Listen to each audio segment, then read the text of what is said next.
Right then, let's have the last lesson of the half term for us, and we've actually had some more requests for shout outs. So the first one is to Miss Martin, and she's actually sent in a lovely painting. I don't know if you can see that. She's drawn us her favourite Greek symbols. There's a fantastic pie there, a little flock of lambdas there gamboling, and I think look, she's even done the birds as little omegas. Thanks, Miss Martin, for that. Remember, if you do want a maths shout out, just email me at the maths desk and I'll see what I can sort for you. But anyway, let's get down to business. So for the final lesson this week, it's going to be some exam questions. But yesterday's lesson, you were doing some questions on the length, the area, and the volume, and the scale factors, how they linked. These are the answers for those questions. So if you didn't get them by going to the back of the online textbook, you can mark your work now. So if you haven't marked it, pause this now, mark your work from yesterday.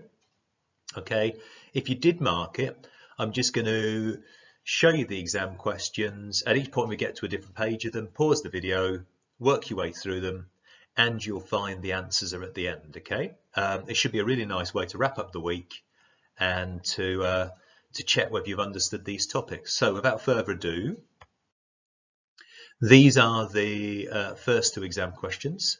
So have a look. One's about similar triangle. In fact, they're both about similar triangles, and they're both good examples of the 1 mark questions from the exams on these. So pause the video, answer those questions, and the answers will be at the end. Okay.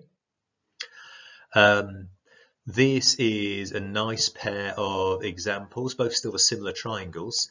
The only thing I'd say about these would be draw the diagram. Don't draw the diagram we've got on the screen here. Okay. Draw the 2 triangles which are the similar triangles, and make sure you get the angles to correspond with each other, know which lengths go together, and look back at the notes we've had from the previous questions.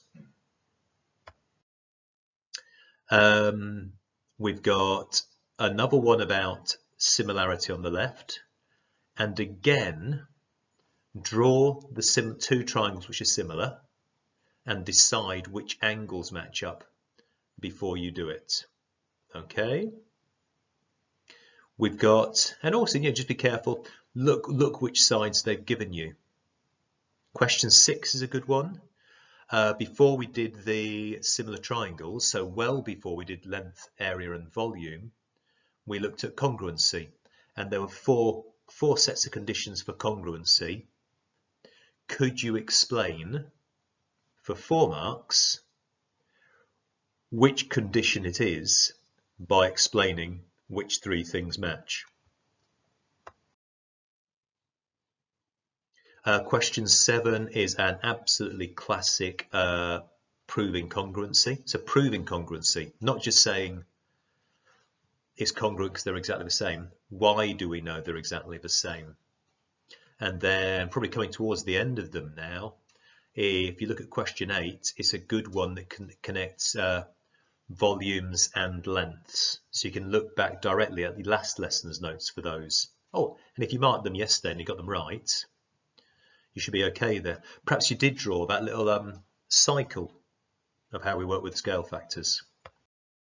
Okay, and we culminate with this one here, a 5 marker, which should be a classic of the questions at GCSE which have the most marks. 5 marks, 6 marks tends to be the most marks at GCSE. Pause the video now, and then the next page will be the answers. How did you do? Okay, the next time we see you will be after the half-term break. You might well be back in school, however we're going to organise it, or it might be a week after the half-term, it might be 2 weeks after the birthday. You'll find out as soon as we do.